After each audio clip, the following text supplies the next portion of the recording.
maybe you could elaborate on some of the issues faced with getting a clear picture when it comes to donations law. Really complex situation.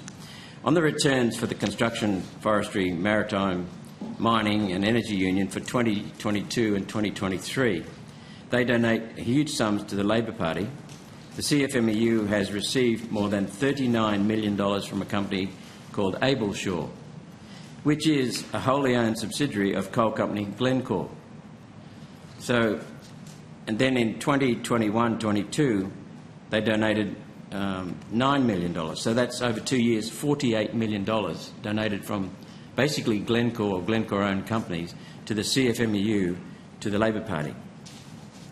So you've got tens of millions, 48 million, as I said, flying from a coal company through a subsidiary, through a union to the Labor Party, but the coal company doesn't show up in the returns for the Labor Party.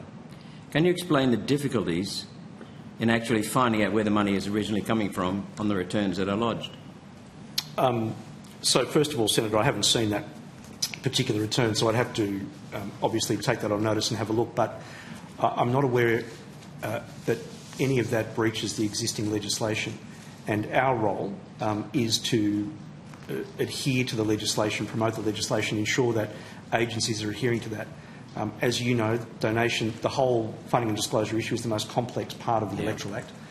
It is highly technical, and as long as those entities are meeting their obligations for transparency under the Act, and I have no information that they're not, I'd have to have a look at that specific issue in detail.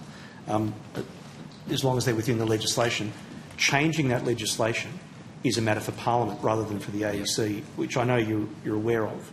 And it's something we were discussing earlier this evening, but I'd have to have a look at it, Senator, in detail. Yes, and we'll send you a copy. Great.